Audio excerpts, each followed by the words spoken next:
Hello again, and welcome back to Illegally Cited. This is Jesse, and I am back for another bonus video today because we are just about to watch the Accessibility Showcase this morning by Laura K. Dale.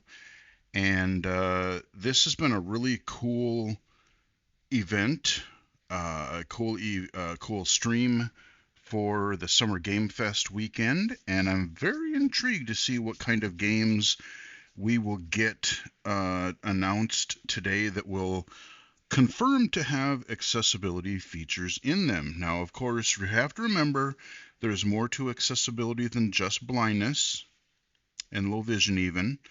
So some of the stuff, they'll focus more probably on motor or other disabilities, but that's also great. The fact that they are, developers are considering and implementing accessibility in general is a great thing, but hopefully we will find a few blind accessible games included as well. Maybe there'll be some demos. Like I said, Steam Next Fest last year had 2 or 3 demos that I was able to cover that had accessibility features in them. So maybe we'll get something in the showcase today that will have that. But before we get into that showcase here, which is going to start in just about 15 minutes, I have an update for you guys. Well, I have a couple things to quick chat about for you guys, and they are both accessibility related. First up, I thought I heard something about it, but I forgot. And then I saw a video mentioning it yesterday or the day before. I'm intrigued about the upcoming version of NVDA, the free screen reader for Windows, because interestingly, I guess if you get the beta version, you can try it now, but with Windows Magnifier already having weird issues from time to time, I don't want to invite in more instability to my production system here. But interestingly, NVDA is coming out with magnification features. So it'll be interesting. I guess the betas currently have some magnification in them, kind of like how System Access did back in the day, or now you have, of course, Zoom Text or Fusion. But I'm curious how far this will go, and I've heard, like in that video, it was one of the double tap videos. It's interesting because some people, it's probably a lot of the totally blind users who were like, well, that's a bad thing because now they'll put less focus on screen reader stuff, and now more focus will be put on magnifier. I don't foresee that happening necessarily because you'll probably have a set of, NVDA is an open source screen reader. Yes, it has core development staff, but because it's open source, people can build add-ons, people can build more things to it. And, I think that having it could be a good thing because if you have magnification and screen reader in the same program, I use Windows Magnifier and NVDA all the time. But sometimes, visual tracking doesn't always follow along exactly as it could. So if you're looking at better visual tracking, and especially for things, like in, online places like Google Docs and things, that could be really interesting. But one of the other things that they mentioned was also the fact that, and NVDA, there's a lot of, you got to remember, there's a lot of low vision users or very low vision users who may use a screen reader as their primary means of using a computer.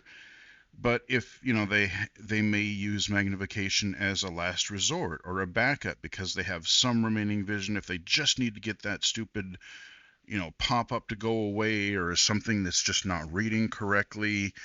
And if you're a low vision user gradually losing your vision, that could also, help transition you. You start out using magnification, maybe you're using Windows Magnifier, Well, then you start using NVDA because it's free, which also will have magnifier in it soon.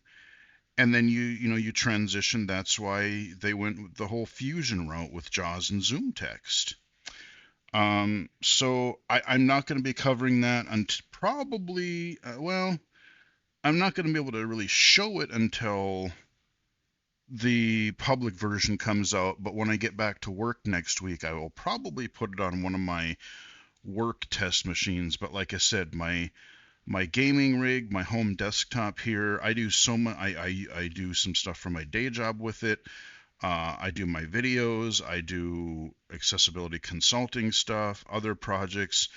I just do way too much stuff with it, and with Windows Magnifier being kind of,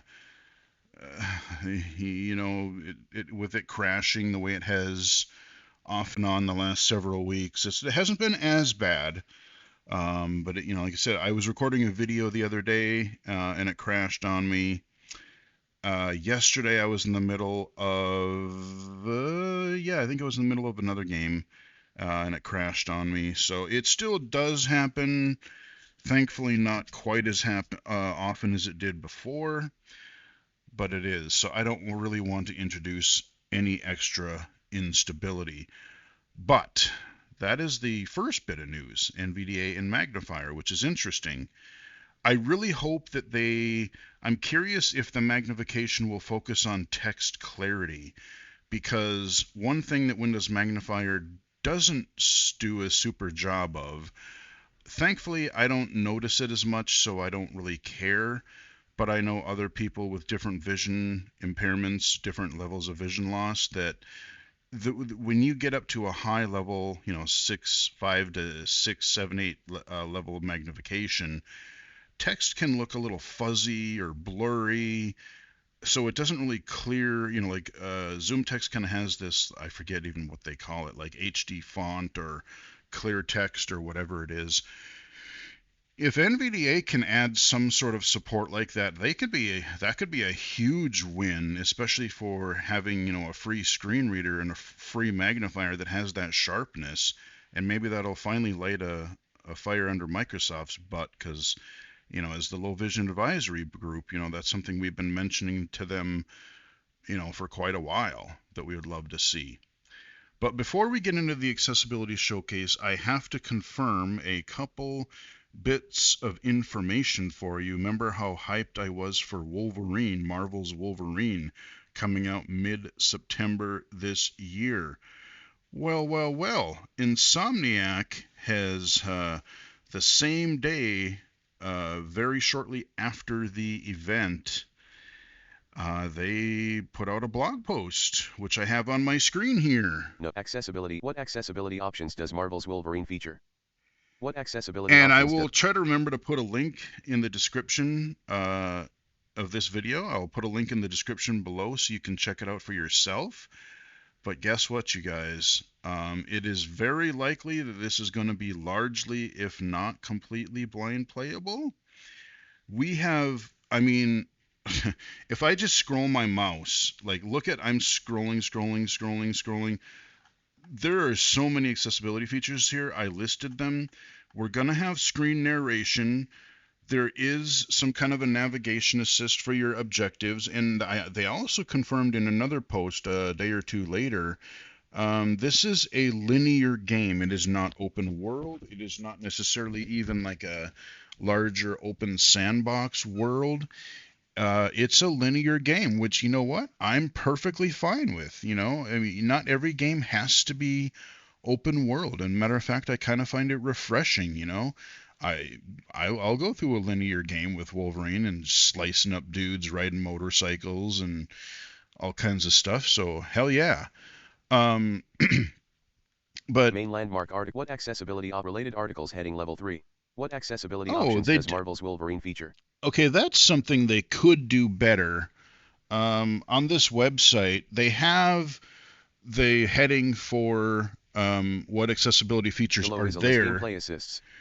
And then the game, like where they have gameplay assist, I'm just doing a little mouse hover Motion here. sensitivity. Naughty. So motion sensitivity, these should be subheadings. These should be, you could have your heading level 1 or heading level 2 for your, what accessibility features, and these other things should be smaller headings so I could jump to the section that I wanted, because I hit H again and it just skipped all the way to the end. Visual assists. So visual assist, here's a few things, and they did confirm, because there was some uncertainty whether it was just visual, like visual lines for going to your objective, but they didn't necessarily mention audio at the same time.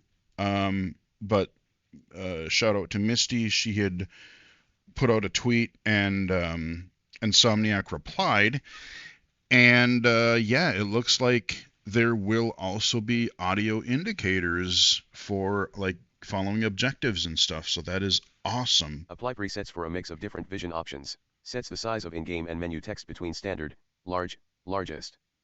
Sets the size of in-world waypoints, icons, and prompts. See, they mentioned that, but they didn't. I wonder if they added it since here. Toggles the visibility of HUD icons for active settings. Selects the color for emphasized text. New. Senses color customization. New. Senses thread color customization. New. Parry thread color customization. New. Dodge thread color. Selects the color. New. Boss health. New. Hero health. Audio assists. And so here now, holy God in heaven. So there, I got to pop over to the other window for our accessibility showcase, but there's literally under audio assists. Audio assists.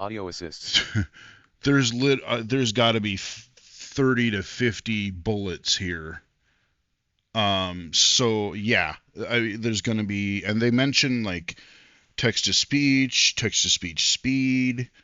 So yes, and you can already pre-order this. So I whipped out my PlayStation mobile app, and content is not visible. Oops, that was dumb. That's not what the NVDA. command I meant. What I did is I went ahead and pre-ordered that game, because guess what, guys?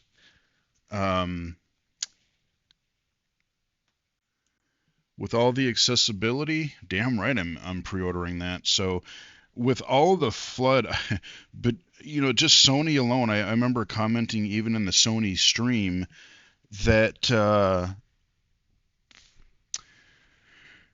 there are so many games just from Sony that are coming out in September. And if I remember correctly, I want to say that Star Wars Racer game is also coming out in September, which they're talking a lot of like almost like Burnout 3 Takedown style aggressive racing in like the pod racer type of deal.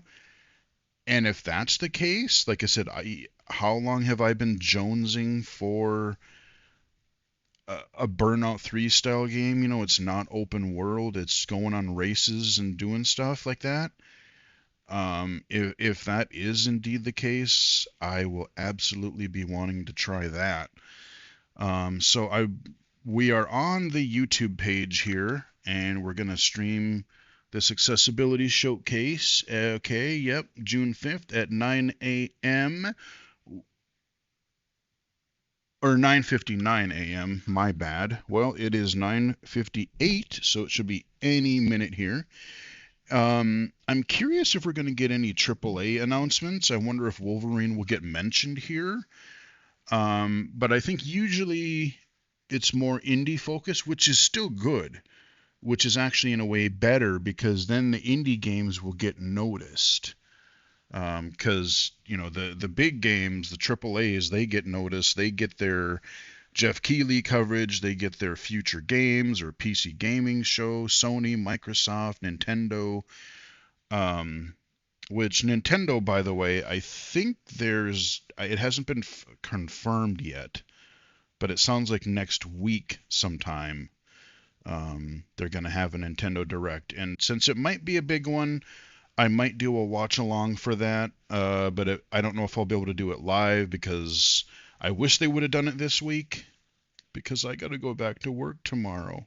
I don't want to go, or not tomorrow, next week. I have to go back to work next week. Here we go. But yeah, oh God, I do not want to go back to work. I'm thankful to have a job, but you know how nice this last 2 weeks have been?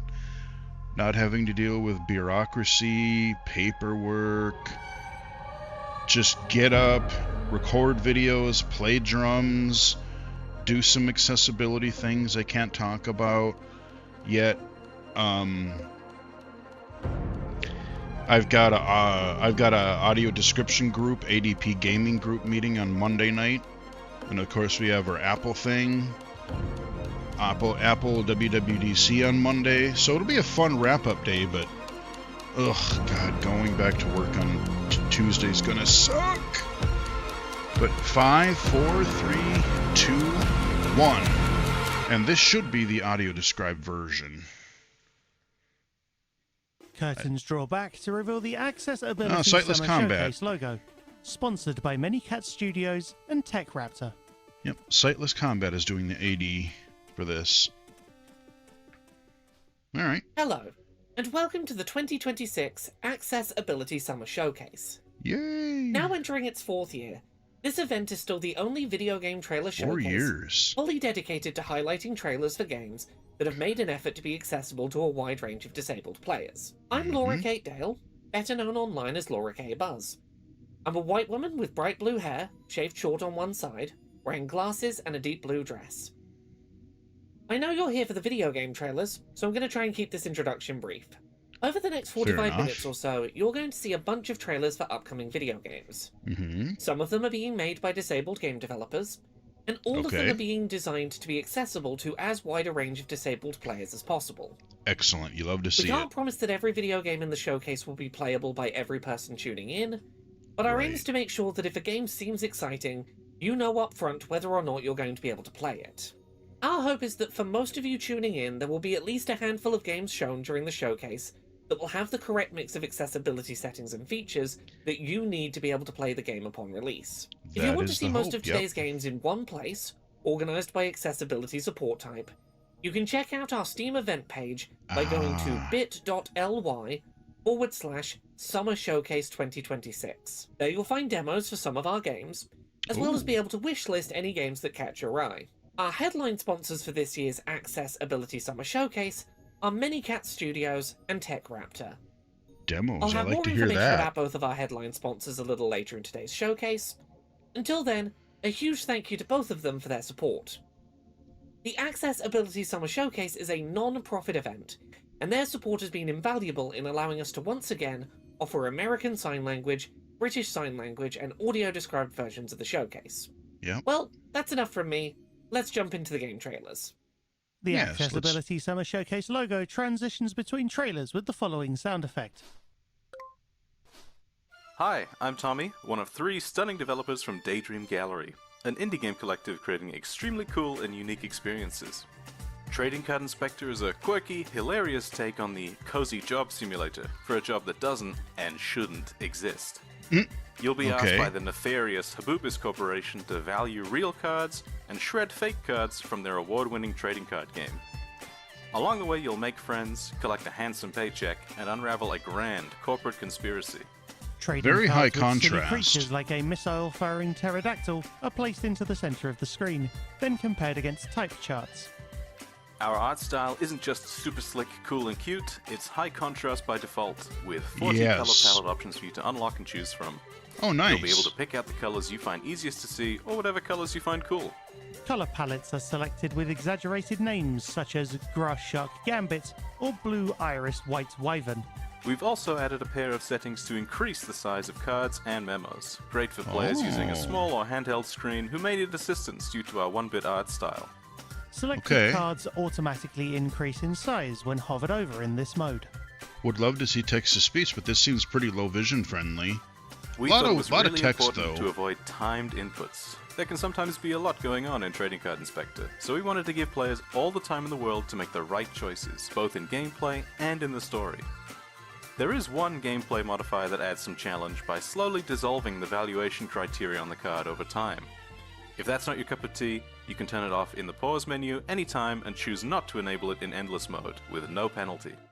Okay. A card depicting a small wizard in a large hat is compared against a valuation guide Yeah, a to lot assess of its overall text. sale price.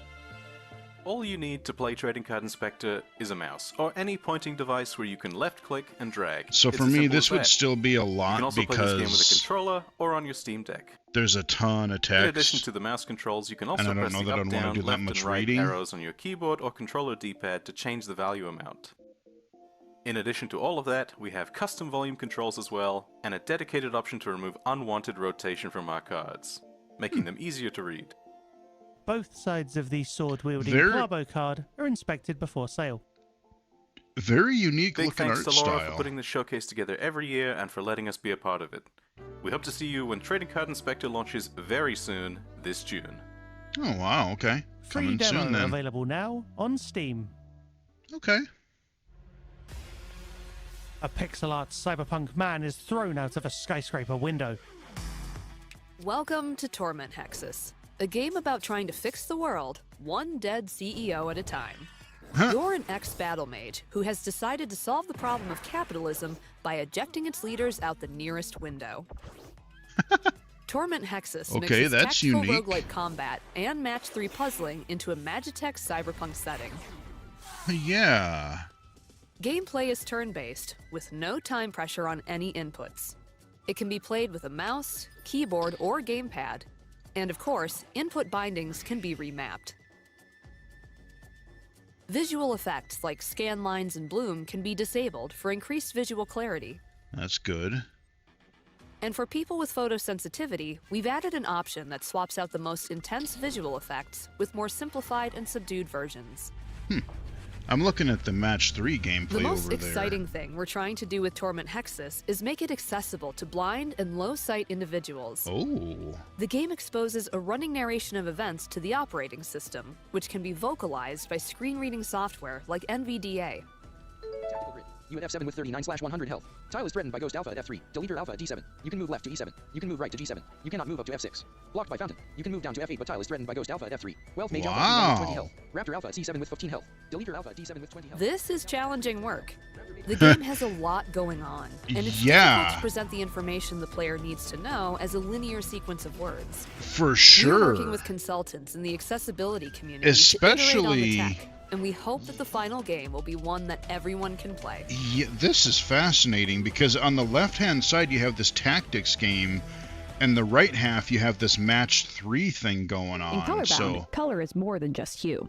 I can In only this palette imagine. platformer, you play as Anku, an Aymara boy on a journey to reunite his late grandfather's band. Travel across the diverse landscapes of the Andes, solve unique color-based puzzles, and experience a heartwarming narrative steeped in South American culture. A panpipe pointer is used to activate coloured platforms. To keep the world vibrant while accommodating colorblind players, Very kind of Colorbound bright. includes 3 alternate color schemes. A lot of light. Protanopia and Deuteranopia corrected palettes may be useful to those with red A green lot of color light blindness, colors while here. the Tradenopia corrected palette can help with blue-yellow color blindness. Do you have a The player dark attempts mode? to reach paint drops by crossing colourful platforms. For additional visual accessibility, players can disable camera shake, increase the size of the UI and cursor, That's and adjust good. resolution. Dark mode, please. There's a lot of light colors there. Colorbound is designed to be approachable for players with limited mobility. Though there are some puzzles that involve timed inputs, they never require button holds or rapid presses. Full input remapping is available for keyboard, mouse, and controller. All mouse inputs can be remapped to keyboard controls, so the game is playable with just a keyboard. There are also presets for one-handed controls, allowing players to comfortably play the game with left or right hand alone. The player attempts to rescue a man's lost llama. There are no time limits on puzzles or penalties for making mistakes. Most puzzles can be solved in only a few moves. If you ever get stuck, hints are available in all levels. A book allows hints to be revealed piece by piece. Panpipe Studio, with support from Whitethorn It's Games, an interesting has worked looking hard to make the game. game as inclusive and accessible as it can be. We hope you will enjoy playing Colorbound, releasing later this year on PC and consoles. Releasing Okay. in 2026 on Nintendo, PlayStation, Xbox, and PC. Hi there, my name is Elisabeth Siversen, also known as Arevia Online, and I am a disabled gamer and accessibility consultant from Norway.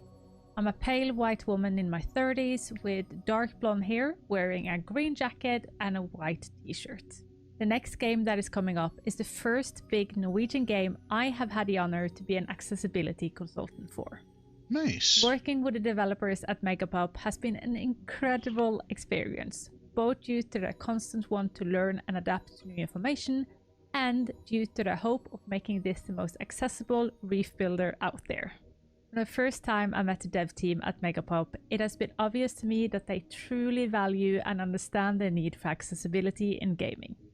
They have tirelessly met every barrier I have pointed out with creativity, trying to expand what accessibility can be in this genre, while at the same time understanding their own limitation. It was especially impressive to see how Siv, the UI and accessibility programmer, worked with making this game fully playable with both a controller and mouse only, developing an option for on-screen camera control and zoom. And with that, let me introduce you all to the next game, made by Megapop and out now. This is Life Below. Okay, it's out now. Okay, what kind of game are we looking at here? This is Life Below, a city builder that takes place Oh in the my! ocean, a reef builder. Beautiful coral reefs are shown. Some are filled with life, others trash like plastic bags. There's a lot tech going tree on is here shown for visually. upgrades while the player builds their ecosystem.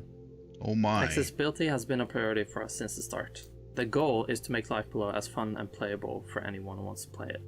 That means not just adding some settings, but trying to bake in accessibility into the game itself. Let me show you what I mean. We can start by picking a difficulty mode. We have peaceful, challenge, and then we also have balance. We of course have to add time controls, and most people don't think of this as accessibility, but it allows you to pace the game however you want. Oh, absolutely. We also have some settings related to that, like pausing during critical moments automatically, pausing when the game is unfocused, like when your cursor leaves the screen, or if you're in a very complex menu. We've also added a bunch of tooltips to help you guide through the game. My favorite example is when you're placing down buildings. The coral is red, and it's explaining to me exactly why I can't place it here. We have a few UI settings, like changing the scale here, change the transparency of UI objects, and I like reduce the the dark motion in case you get motion sick. I like the dark you can theme control for the camera sensitivity and the scroll sensitivity and a few other motion settings. the pop-ups and such. Life Below is compatible with pretty much anything that your computer recognizes as a controller, something like a gamepad, but also like an Xbox adaptive controller. But you can also play the entire game with just a mouse, with the on-screen camera control setting, which opens up the game to be played with the eye tracking technologies. I was just going to say, forget I about bet the you that rebind menu, where you can rebind most do actions, eye tracking. which Nice, lets okay. you infinitely customize the way you interact with Life Below. We've also got other motor function-based settings in here, like input cooldown and stamp style multi-selection. And we've been really careful about not adding any QuickTime events or rapid button presses into the game. We are super proud of the features, however there are some things we couldn't add. Text-to-speech and high contrast UI modes will sadly not be available. The game is also stereo only, so you can't switch it to mono audio. Right. And although we do have difficulty modes, you can't change these in the middle of the game. We felt like that was kind of important to mention. Okay, so to summarize, we have no, that's fair though. They're upfront about settings, it. I mean, this is a game and reduced UI animations that I don't think motion sickness would settings. necessarily be for me. There's a lot going on here visually again. A variety of control methods and additional and a lot of settings. UI. We hope to see you in the reef in Life Below. But I mean, I think it still looks really neat, but it's just not kind of my jam, just visually. I think for my needs. Time. What's this? Let's get to work. Hello, I'm Fabrice Breton, a French developer. You might know my previous game, Brock the Investigator, an adventure game mixed with beat 'em up, which has full accessibility to blind players. Hell this yeah! Is our new project, Searcher Strays, made in collaboration with Cypher, an American friend, artist and writer. In this game, taking place in the same dystopian universe, we are exploring a group of rat characters named Squealers in a visual novel focused on survival, where you'll make choices that matter with multiple endings. Celsius Stray's characters are large, burly biker rats in a modern metropolitan city. When this thing started, I thought it had a Brock the Investigator style to it. Fonts, hotspots with arrow keys and more. I'll add audio descriptions for the release. A demo is available on Nice. Steam, GOG, and itch.io, and I invite you to wishlist Social Trees on Steam. Wait, did you see there's a demo? What? I kind of want to back up GOG here. add audio descriptions for the release. A demo is available on Steam, Ooh, GOG, demo. and itch.io, and Yeah. I invite you to wishlist I'll Social be looking Trees that on up. Steam. It's worse than I expected. What? Time's up. Nice. This looks cool. It's got a really unique art style. Sweet. Celsius Strays. Limited time demo now available on Steam. Oh, okay, A we young gotta girl grab sits that. drawing at a table. I'm Evie. This is my room. I like purple. People always say I see the world differently, which is weird, because I can see it just fine. Oh, the leaves are so crunchy. It's the hearing it, and the smelling it, and the everything at once thing. That's the tricky part. But I have a system. My favorite pen. Why is it here? Between shots of walking around school, Evie is seen obsessively organising her schedule and the physical layout of her school stationery supplies. Canvas of Thoughts was built around different ways Kind of of a experiencing the world. hand-drawn Yeah, I art did style. most of it. Sensory-aware gameplay and player-paced interactions. Tick, tock, tick, tock. Customizable accessibility settings, including colorblind support, and adjustable dialogue pacing. A safe space to slow down, stim, and recover. Created alongside neurodiverse community feedback. Okay. Yeah, I had a feeling just the way the game is open that. presented Evie is seen was kind of shaking looking her at the hands back and neurodiverse forth stuff. in an attempt to emotionally self-soothe, known as stimming. I liked some parts. I know that. You can focus really well sometimes. Ich verstehe lieber nicht. Canvas of Thoughts is fully voice acted in both English and German. Huh. Yeah, I'm not quite sure exactly what. Why do you always draw by yourself? There's a lot of text Because bubbles, it's but I'm quieter. not quite sure. Maybe like a point-and-click game Canvas of to some Thoughts. degree. Play the demo now. Funded by Vienna Business Agency and City of Vienna. Huh. Wishlist Canvas of Thoughts on Steam. Hello again. I hope you're enjoying the showcase so far. I'm popping in briefly to tell you a little bit more about this year's headline sponsors, Manycat Studios and TechRaptor. Manycat Studios is a disabled-led accessibility consultancy, supporting game studios in building inclusive and accessible experiences from concept to release. As a disabled-led team, Manycat Studios partners with the games industry to create more accessible games, ensuring that players of all abilities can participate in their love of gaming. The studio operates with authenticity and a commitment to a healthy, sustainable remote work culture. TechRaptor.net is a love games remote media work. website, founded back in 2013, that publishes high-quality news, reviews, opinions, features, and guides for both video games and tabletop games. As someone who has been a staff writer, freelancer, and editor at a number of major games media websites over the last decade, I can vouch for the quality of writing and reporting over on TechRaptor. They have a firm anti-AI stance and put a portion of their profits each year towards supporting great causes. You Okay. can find their coverage at techraptor.net. I imagine by the time you're seeing this, there'll already be a great write-up of the 2026 Accessibility Summer Showcase live on their website. Thanks again to both Manycat Studios Wow. and TechRaptor for their support of this year's showcase. Their support has made our accessible adapted showcase variants possible. Anyway, time to get back to the game trailers. Yay! All right, here we go. A CRT TV turns on with static. A game appears with a pixel art hiker traversing a side-scrolling stage. I He's just covered struggling this to make game on my basic jumps channel due to an awkward control scheme. on Global Accessibility Hi, Awareness I'm Day. Yamako, a solo indie game developer, and I make games under the name ./badgames.zip. This is my first project, released last October, called An Unplayable Game. It's a short puzzle platformer that's about accessibility settings in video games, with half an hour of developer commentary that's unlocked when you reach the end. Oh, player, damn, I didn't using know a that. single mouse pointer, struggles to click both I guess jump I'll have to and beat it so I direction can get the at once. commentary. The game is designed to fully accommodate players who typically can't play platformers because of the dexterity and timing that's required to play them.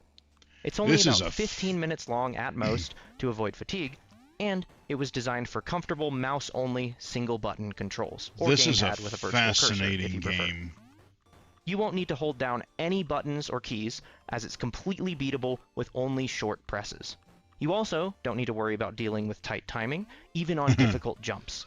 There are game speed settings that let you play entirely at your own pace with no timed input whatsoever. Definitely watch my The player, video and refusing then to turn on accessibility settings, watch his struggles with a basic jump. For those that might have issues reading the watch game's his GA stylized Conf pixel font, there's also a toggle to switch it to session, Atkinson which I Hyperlegible, linked in which my is a sans video. serif font with a focus on distinct letter forms. As a final note, the main menu does include an ongoing static noise, but for those who are bothered by those repetitive noises, there's a prompt to mute that sound effect completely before you even reach the main menu for the first time. So, if you don't want to hear it, you never have to. And this game is totally free, by the way. The player continues the impossible task of trying to click 2 inputs at once with a single mouse. An unplayable game was a huge passion project for me, and I truly hope you enjoy it. So far, it's been nominated for 3 awards, and even won an award for Most Innovative Game at a local indie game showcase event. It also has a 94% very positive review score on Steam, and it's free, downloadable on Steam or playable in browser on itch.io. Yeah, I need to rate that on Thank you for your Steam. time and for your interest in an unplayable game. Now, please enjoy the rest of the showcase. The player still continues not to use accessibility settings, remaining stuck on a single jump. Highway Noir is a stylized arcade driving game that drops you into car chases straight out of an action movie.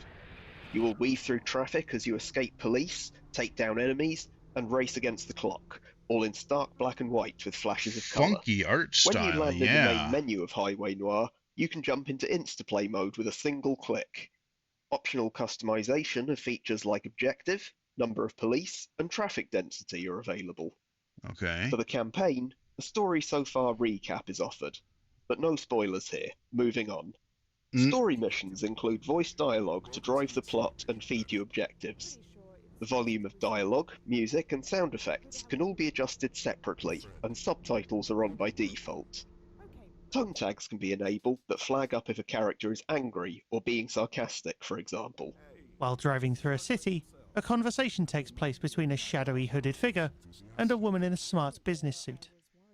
This looks interesting, but I wonder... Minimalist white text on black fits the neo-noir aesthetic, but it can be tweaked for visibility. There is an option to simply increase the size of all UI elements on screen, as well as a toggle to black text on white. I'm looking at the player's road. white car dodges and weaves between yellow enemy racers on a busy street. For gameplay itself, Vision Assist will emphasize obstacles and gameplay elements. Objectives, threats, and rivals are always color-coded, so you know what you're dealing with. The color codes can be customized for a palette with colorblindness-friendly options. Oh, this just made the road so much easier to see. Police cars, highlighted in pink, can be crashed into and run off of the road mid-street car chase. Highway Noir is fast and chaotic, but even here help is at hand. A game speed slider allows you to slow down the action, giving you more room to breathe. That action can be controlled by keyboard, controller, or even mouse alone. The street racer is seen weaving between traffic in a range of locations, including under a multi-lane car bridge tunnel. I wonder if you can turn on specific elements of the high contrast thing here, like... All of these settings can be used independently to give you maximum control over your experience. Make the road your battleground and take down the conspiracy in whatever way works for you. Highway Noir is out now and available on Steam. In Jigripped, the world is a giant jigsaw puzzle. I guess I gotta pick that up.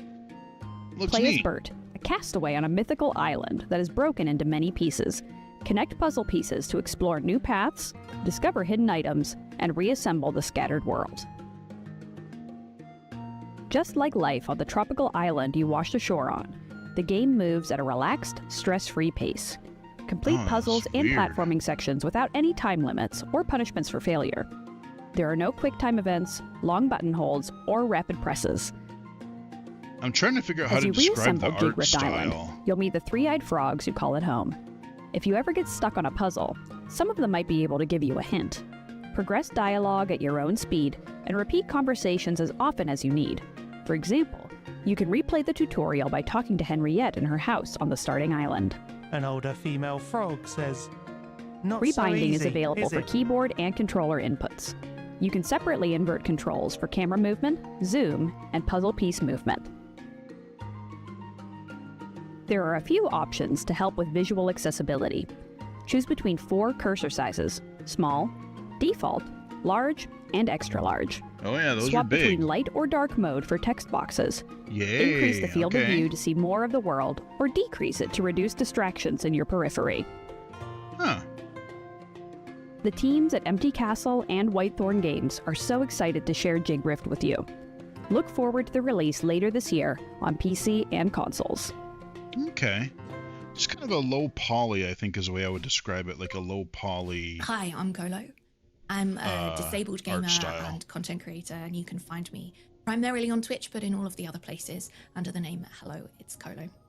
When thinking about why games accessibility is important to me, it's a really interesting one because actually, it's not really about the games.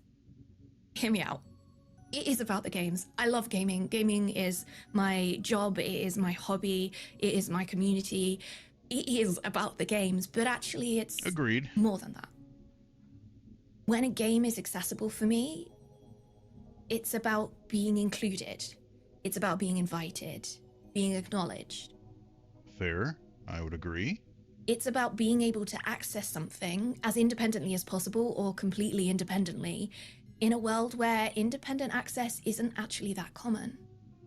So when a developer adds accessible options, to me, it's important because it's an acknowledgement. It's a recognition. It's a, we see you and we haven't excluded you. Fair. And that I is also worth its weight in agree. gold. Games accessibility is important to me because it allows me to do something independently, to have agency, to belong to a community, and to feel acknowledged. And also to play really cool games. Yeah. I know at the start I said it wasn't about games, but it's also about the really cool games too. So to all of the developers out there and the creators out there going out of their way to make their media accessible, thank you.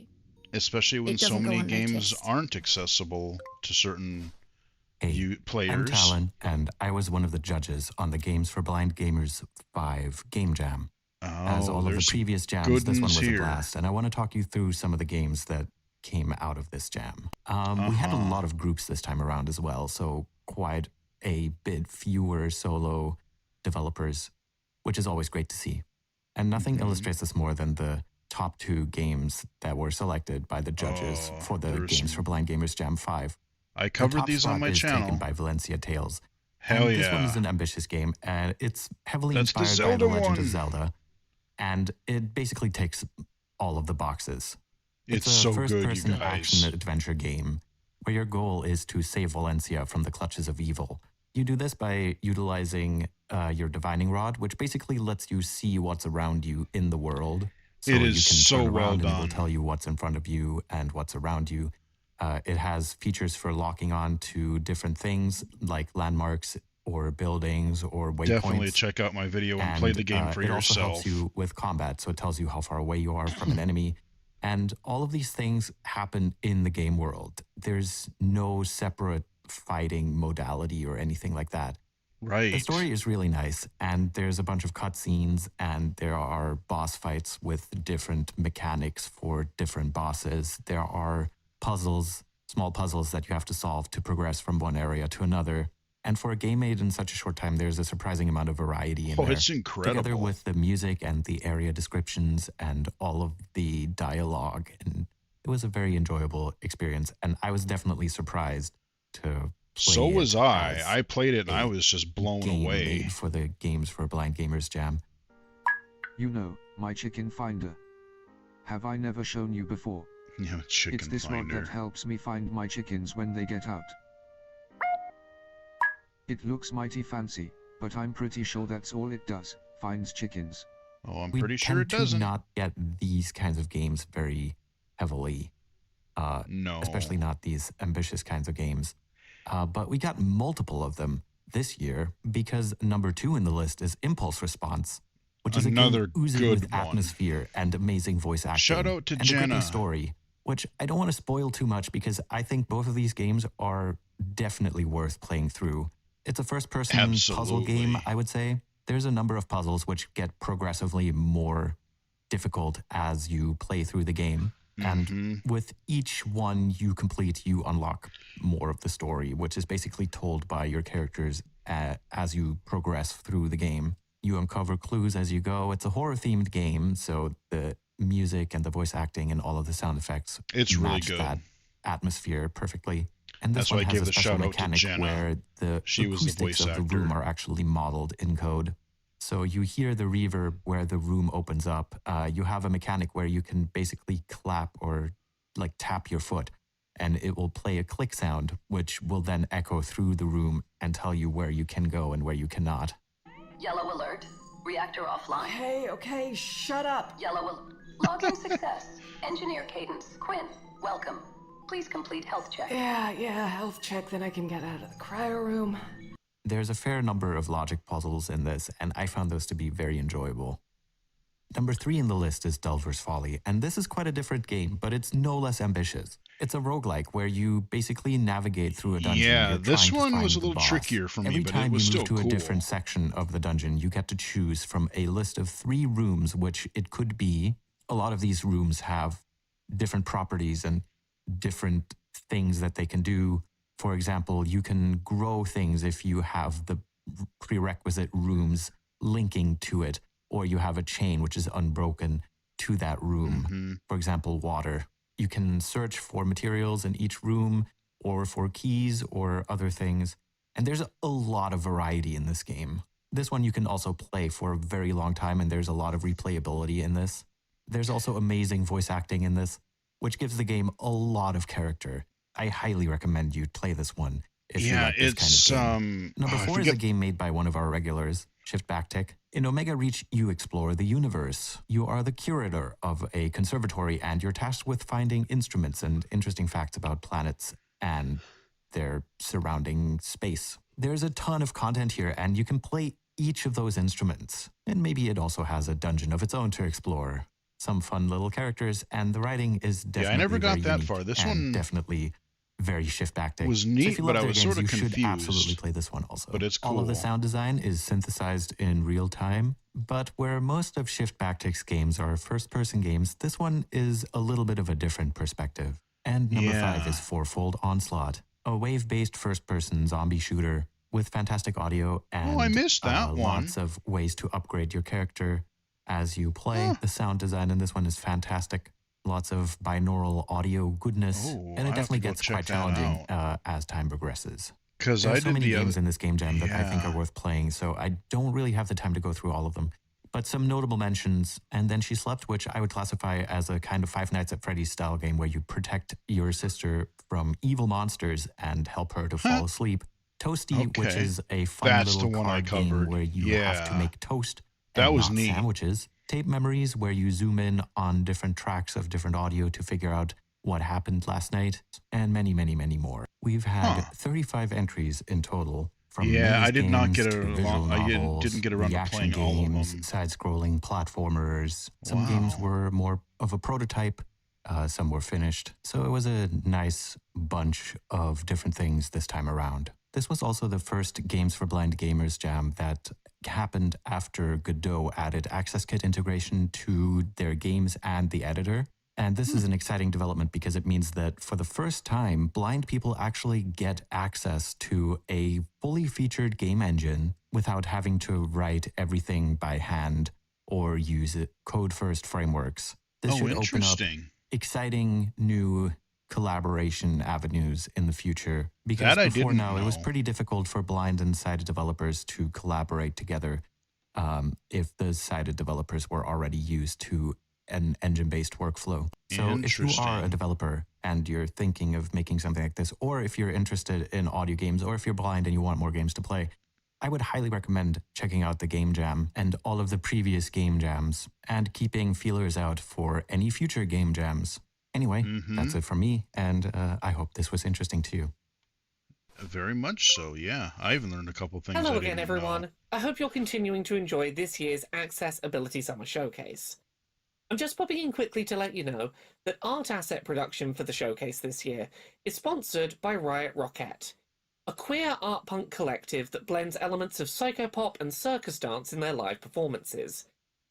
Here's a brief snippet of one of their songs, Circadian Rhythm.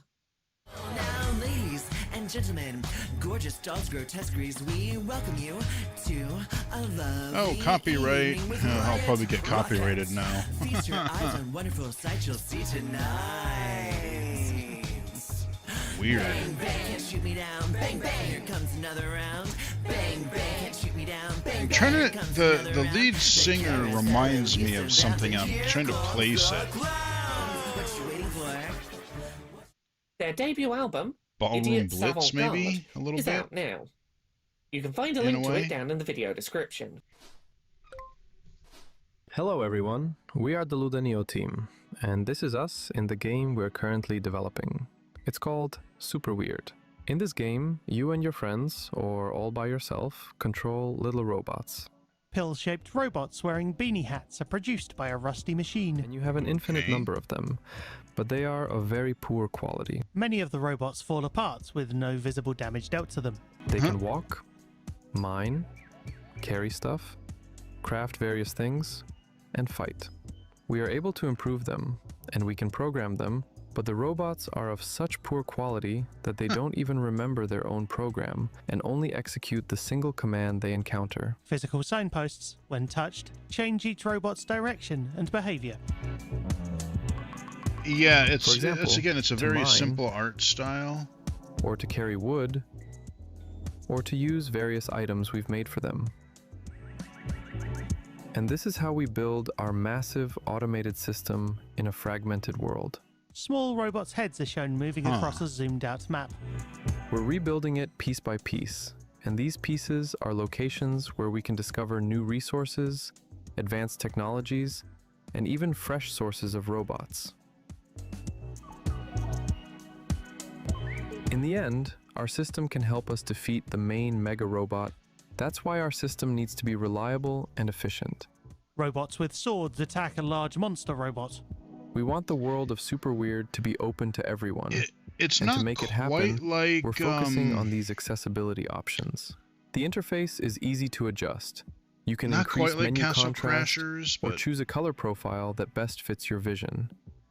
Okay. To help you stay focused, the cursor and tooltips can be scaled up, so important details are always in clear view. Neutral speech synthesis is available for interface and dialogues. Upgrade yourself. Let's show those tin cans they're not any better than living beings. Okay, You're free to choose the most comfortable look for your He always hero. has this weird inflection. Every color scheme is designed to be easily readable in-game. Controls are fully remappable, and instead of holding down buttons, you can simply set your direction with a single click. Everyone is welcome in the world of Super Weird. Let's build it together. Huh. I mean, it's an Hey apt everyone, title I'm because super excited to tell you a bit about Hurdles, our Spyro and Zelda-inspired adventure game where you play as a magical dog. We are a small team of 3 people at the core, and the hero of our game is actually inspired by my real-life companion. From the Oh, start, hey, we buddy. wanted accessibility to be part of our design philosophy, instead of something we only think about at the end. A fluffy and athletic black and white dog jumps across floating stone platforms and bridges, Yeah, collecting 3D. glowing purple crystal fragments, before dashing through a grassy field. One conscious choice we made was to keep the controls consistent throughout the game. You do not level up or unlock new powers. Instead, you rescue magical creatures called Hurdles, and they give you contextual abilities while keeping the control scheme the same. They let you bounce, glide, break walls, swim up waterfalls, and more. New Hurdles open up additional paths through our world, and they allow for all sorts of emergent gameplay. There are always multiple ways to progress, so where you go and what you choose to do is completely up to you. We also have puzzles in our game, but if a puzzle does not work for you, we do not want that to be a barrier. You can get hints, disengage easily, or use options including auto-solving the puzzle. Huh. Okay. Square tiles float in a purple void. When rearranged, they Yeah, create little a blue path platforming. across the void to the exit. There is no combat or death in hurdles. So if you miss a jump and fall down, you do not just respawn at the top and have to try again. Instead, you continue on your way and you might even discover something new, something you might have missed if you had made the jump. Speaking of jumping, we added options like platform snapping and ledge guard.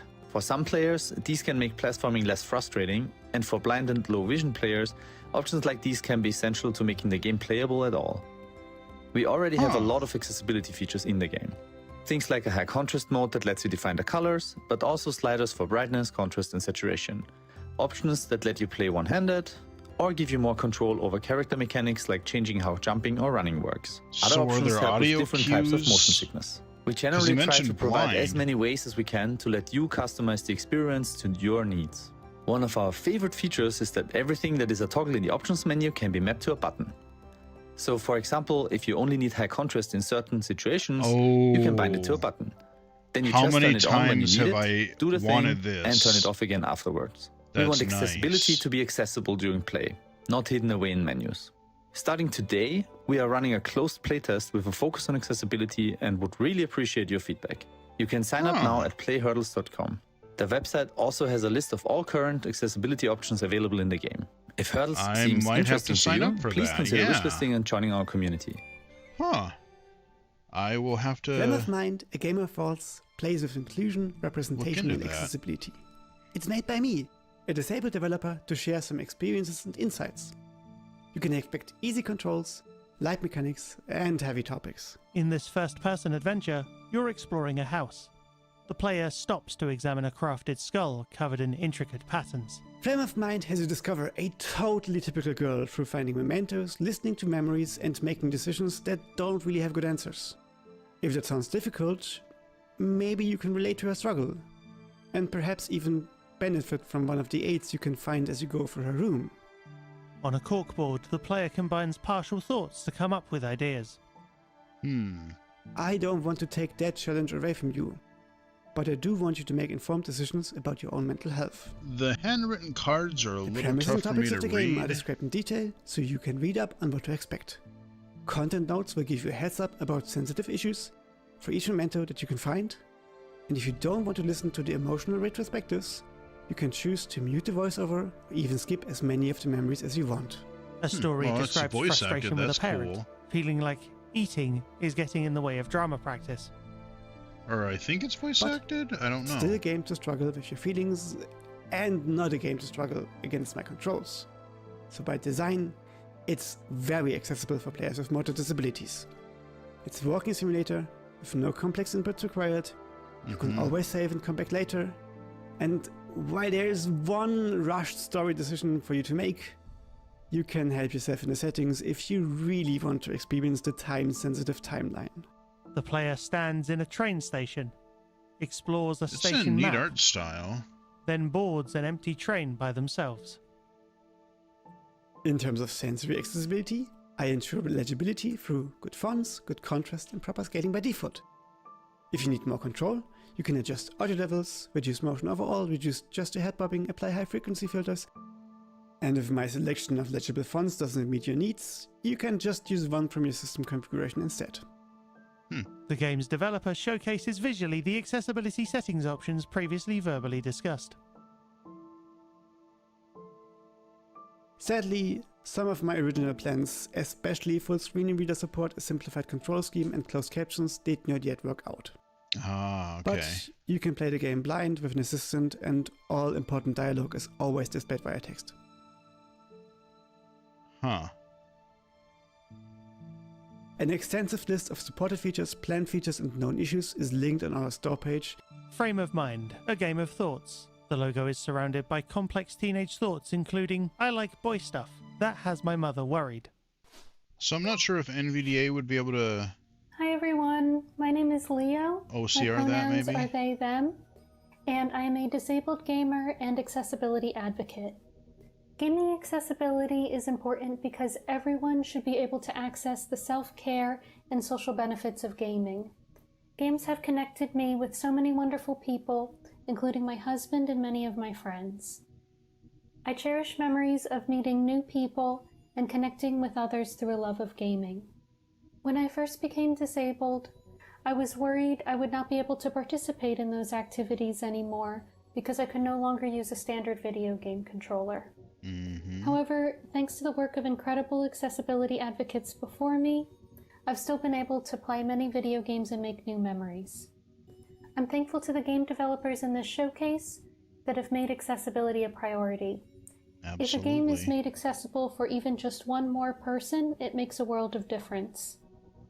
I can't wait to see what this year in accessible gaming brings. Okay, here we go. Hello again, I'm Yamako, and I'm a solo developer making games under the name /badgames.zip. And this is Piecewise. It's my second game, and I tried to keep it pretty simple, just a daily puzzle game where the puzzles change every day. Though puzzles might be a bit of a stretch, the goal is to put each of these shapes in its matching slot, and gameplay-wise, you've got 2 hands to work with. That's where the skill expression, or skill ceiling, or whatever comes from. What was the name of that around game? A grid of squares and silhouettes. The player can pick up any shape into a left or right hold slot, then place it into its matching silhouette. There was a game I remember playing growing up, not a video game. Quite a lot of slots, and you've got limited time to get it done. And only your first try each day will get ranked on the online leaderboards. Everything after that is just practice, and you can practice as much as you want. But that first try, where you're seeing today's shapes for the first time, is pure skill. And that's why it's so important. So I made this game with the personal goal of improving my skills as a developer, and I kept a small scope so that I could meet myself where I'm at, with a reasonable challenge for my skill level. And that's what I'm inviting you to do when you play Piecewise.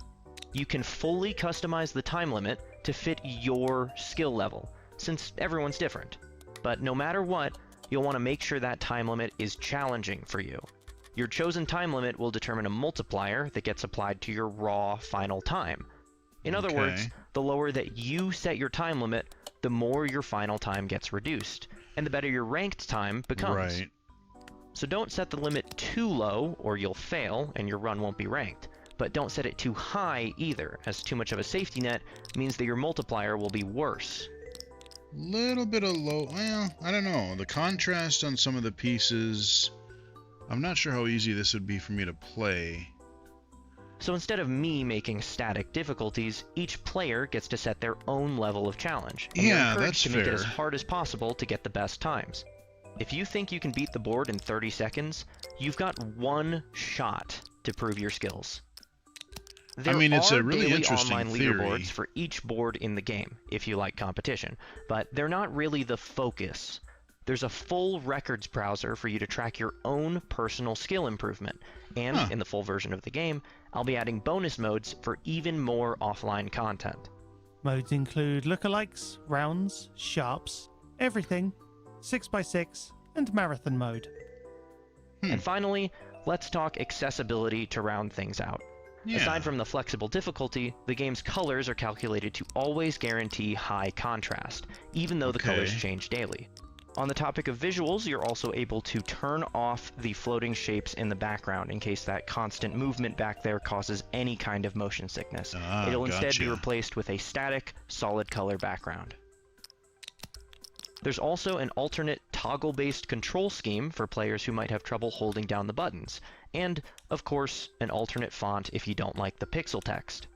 And I like that. There's full controller support, alongside a mouse-only control scheme that supports one-handed play. It's a simple game, but I'm really proud of it. I had a great time making it, and I hope you like it. The demo is out now on Steam, with an itch.io web build coming soon, and the full game releasing soon after that. For updates and news, you can find badgames.zip on Patreon to get important info sent straight to your email for free. If you're older like me, that's it. Thank you so much for there was watching a game my trailer. where this you took would way too long to make. You had to but I put the hope pieces in, but if you didn't do it in time, and made it understandable. The pieces would explode. They would pop out of the little box. My game looks fun. So I remember playing it at my friend's house. at my friend's Gather house. your allies. I can't remember. Eliminate angels. Transform into a magical girl. Slay God. In Kernel Hearts, fight your way through angel-infested domains alone or in a team of up to 4 players. Mix and match your attacks, spells, and movement in each run to unleash devastating combos on Something enemies. a little more In third actiony, person, which is cool. a young woman battles monsters with a rapier-style sword. Hack and The developers slash. at Ephemera Games, in collaboration with Whitethorn Games, have designed Kernel Hearts to challenge longtime action RPG fans, while being a welcoming experience for players new to the genre. There are Okay. 3 difficulty levels. Story, for those looking for a less intense, more narrative-focused experience. Normal, the default balanced experience. And Sinner, a hardcore mode for those looking for an extra challenge. Every rest area includes a playroom, where players can practice movement and attacks at their leisure. Okay. To make inputs easier to remember, there is an option to keep a list of controls visible on the left side of the screen at all times. Ah, okay. The player character jumps, I can see where flips, some and dashes through yeah, the I air can see while where that could be performing helpful melee sometimes. combos. Full remapping is available for keyboard and controller. Players can separately adjust the sensitivity of the left and right analog sticks, invert their X and Y axes, and enable or disable vibrations. There are a variety of options for visual comfort. Toggle motion blur, bloom, and screen shake effects to reduce eye strain while traversing the overworld. Text boxes are high contrast with white text on dark gray backgrounds. I like In that. multiplayer, each player can advance dialogue at their own pace, and combat won't begin until all players are ready. The player dashes across a desert, collecting colourful flame pickups. Check out the public demo available now, and please look forward to the full release of Kernel Hearts this fall on Steam, the Epic Games Store, the Microsoft Store, Okay, so PlayStation not- 5, Xbox Series S and X, and Nintendo Switch 2. So yeah, it looks like no menu Fishbowl is a slow narration and tender or narrative game about dreams, grief, and hope. Stuff like Rediscover that. your memories and find your way into the present in this intimate experience where slice of life meets surreal. In Fishbowl, 21-year-old Alo gets her first job in a new city and lives by herself while grieving her grandma's death. I think I remember hearing about this on A another young woman with purple hair another explores her apartment, event doing a while household ago. chores. A mechanical wind-up goldfish sits in a bowl nearby. Her emotional state is shown via a meter on screen, with positivity or depression determining the activities she feels able to engage in. She takes part in video calls with her friends and family. Yeah, I as well remember as having seeing this flashbacks to somewhere. her childhood. Many of these memories center around her grandmother.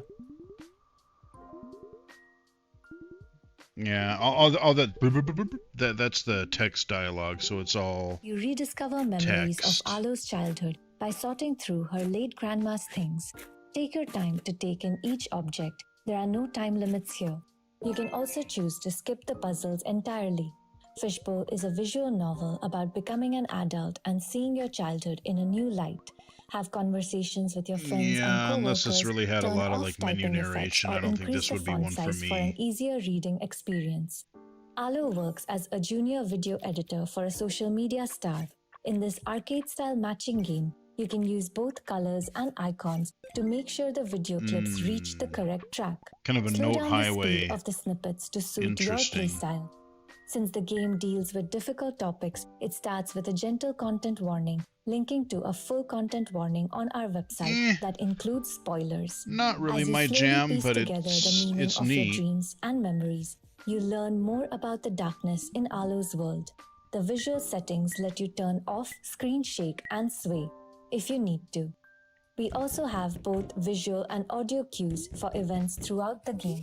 In Fishbowl, there are no right endings and no grinding. Do Audio as much or cues. as little as you're able to. Since we are a small team of 2, we weren't able to implement everything we wanted. Some of the things we Fair couldn't enough. get to were excluding the need for buttonholes during the unpacking puzzle and QuickTime events, and forcing some timed input during the QuickTime events. Fishbowl is now available on Steam and PlayStation 5.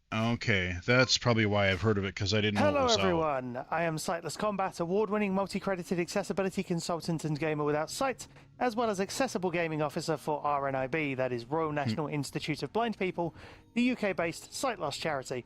and I'm honoured to once again be returning to introduce a game at the Accessibility Summer Showcase.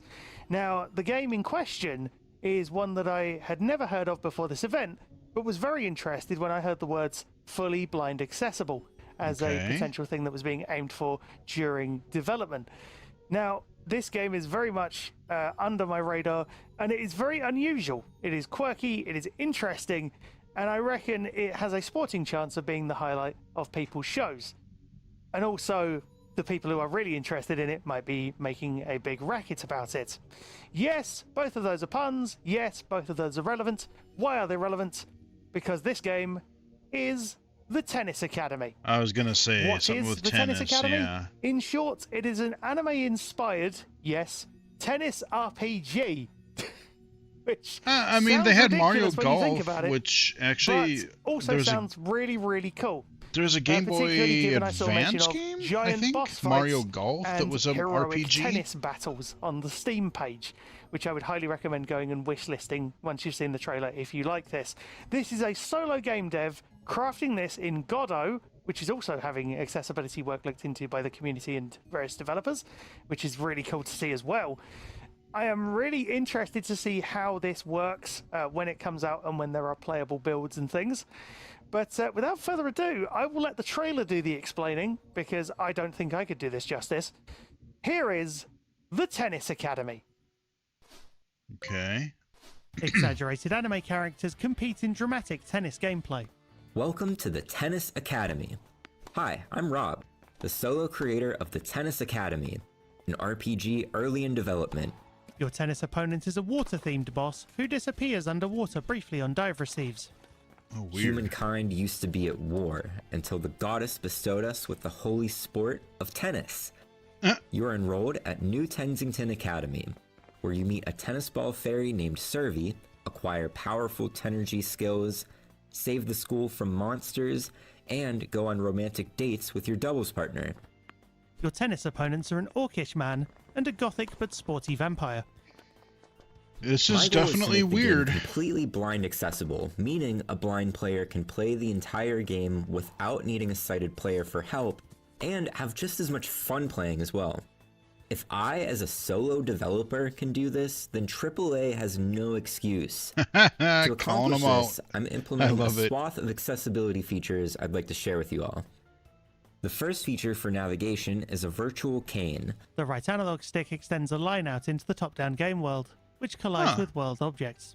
Researchers at Columbia University had promising results with this, and I think it could become standard practice in video games.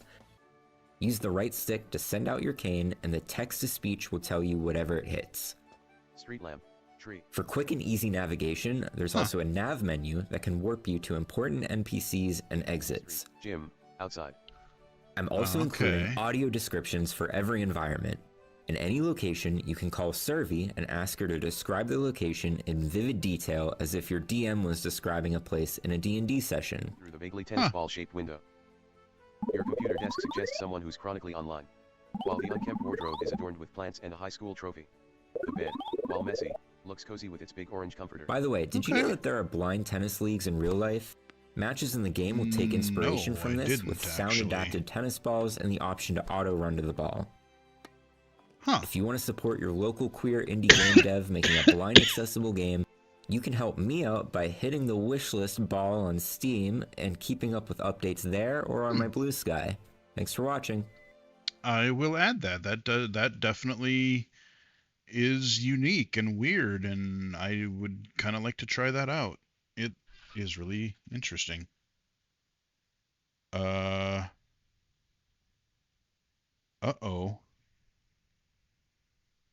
Is that it?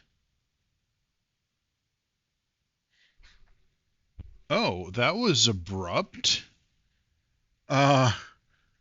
Wait, so I thought they would have like a thanks for watching, kind of just a thing to let me know that, oh, the thing is over, but it just went to this black screen.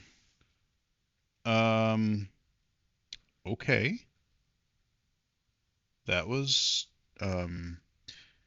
probably want to have a little thing just to let you know that the thing was over, because I thought my stream had died because it just went black.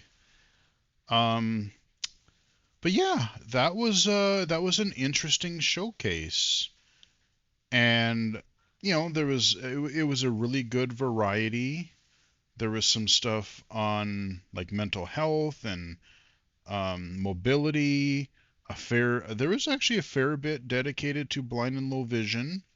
Some stuff that was more low vision friendly than blindness friendly, but there was also a good focus on a few upcoming games and, of course, a couple of currently existing games, especially those Game Jam titles, which, again, 35 of them. I've only played 5 of them so far, and somehow I missed. I got to figure out. I got to go back and look what that zombie game was, because that sounds like it could be kind of fun. Or that yeah, it was like toward the end of that Game Jam section that was interesting.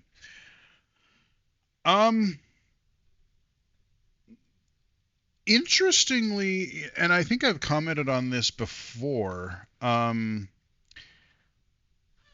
lot of the games, I think just because of their nature of being a little bit more easy to be made accessible, are, some of the more chill / cozy games, you're not seeing a lot of like actiony. I mean, that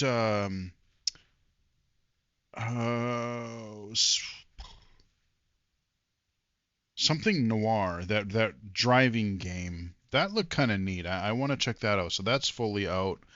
The hell was that called again? Something noir. I'll go back and look it up. But like I said, a lot of it was these cozy games, which is cool. But you're not seeing a lot of action shooters, fast-paced stuff.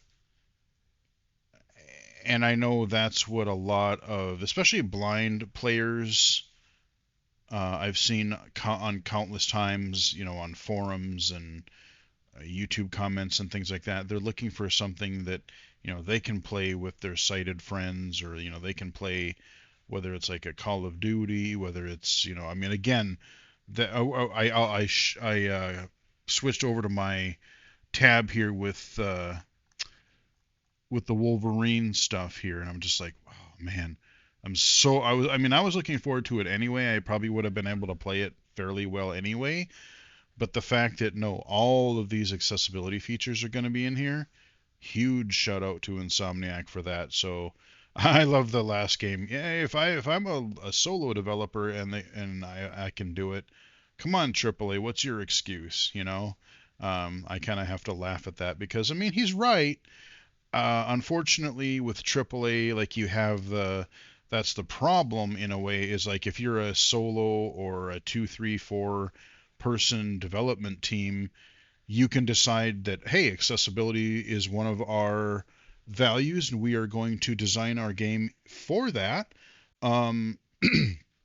Whereas if you have a couple to a few hundred person team, the bigger your organization gets, the less control you have, because you have to, make all your little silos, your groups and everything like that. And, one team doesn't know what the other team is doing all the time. And, it just really depends on how well you organize and set up your development environment. But yeah, it was an interesting showcase. Like there was a handful of games in there that I was interested in. That tennis one for sure. Like I said, I'm gonna have to go back and just kind of like speed through this again, because I'm gonna be wish listing some of these games, and I'm also gonna be downloading a few of these demos. So I'm gonna hopefully in the next, well, I have 4 days of vacation left. Woo. But I'm hoping, there was the Brock Investigator game, that visual novel. There's a limited time demo for that.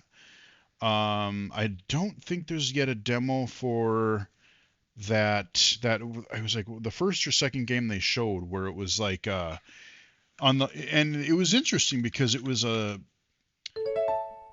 it was like on the left-hand side, it was like this turn-based, I don't know, like RPG strategy thing. But then on the right-hand side, you had this match 3 thing, and I don't know if like you're playing both really at the same time, or if you're alternating. You play this and then it triggers something, like Puzzle Quest. You simply just move around the map, and then when you go into what would be a battle, that's when your match 3 would happen. Or I don't know if it's more of like how those two are integrated. But yeah, I mean, like he said, it's really ambitious to, and that's the thing. In order for there's accessibility on a basic level, and then there's getting that balance of providing the information that the player needs without it being too wordy. I forget what the heck game it was that I played recently that kind of drove.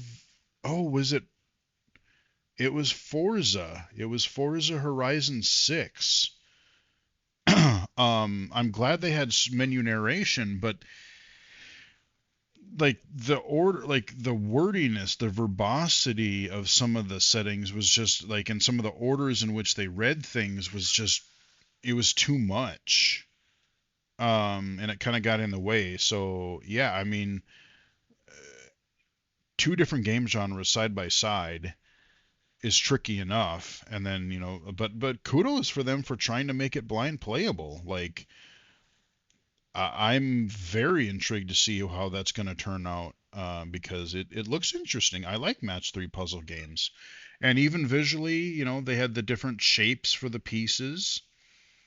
So that was not too bad to see. But yeah, so we have, let's see, there was that one, there was the Brock Investigator game, there was the tennis one, the Blind Game Jam, there was, oh God, there was at least one or two others, I think, that were blind accessible. I want to sign up for that play test for that dog game.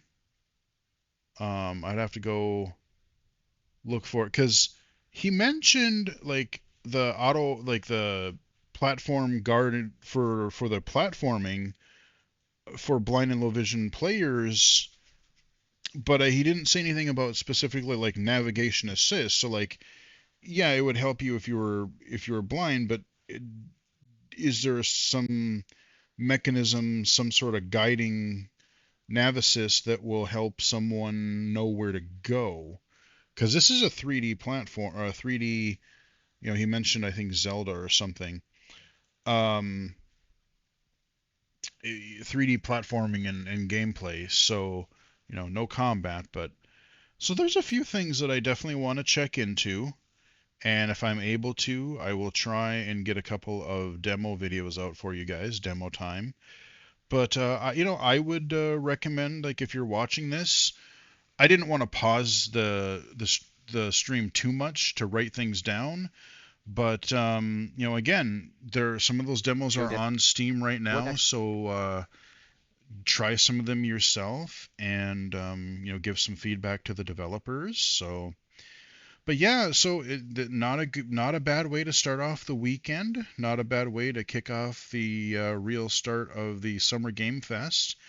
I will be tuning back in at 4 p.m. today. I'm going to release this video today, and then I think I will release probably the Summer Game Fest video. I don't know if I'll release that later tonight or if I'll just release it right away tomorrow morning, because I don't know. I know like IGN, and I think there's the Future, what is it called? The Future Games Show or something like that. I know there's a couple events tomorrow.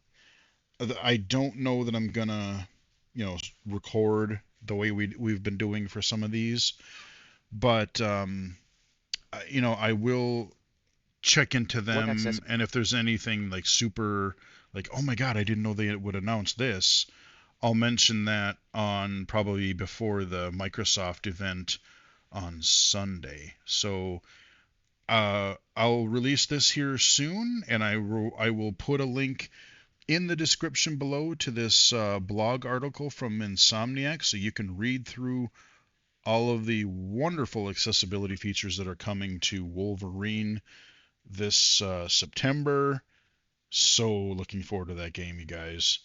And then all of these indie games that were covered in the accessibility showcase. And stay tuned for my reactions and thoughts on Summer Game Fest and the Xbox and Gears of War event on Sunday. And then for Monday, I will probably hold off a video until I'm able to maybe talk a little bit about WWDC, what we actually find out about this new Siri thing, or iOS 27, because I'm sure there's going to be, I mean, I'm definitely curious what's going on with that. I wonder if they're actually what they're going to announce, and let's just say I have lots of questions, because they've kind of fumbling the last couple of years, so we'll see what happens. Anyway, I think that is where we will wrap it up. So hope you guys enjoyed the video. Hope you found it helpful.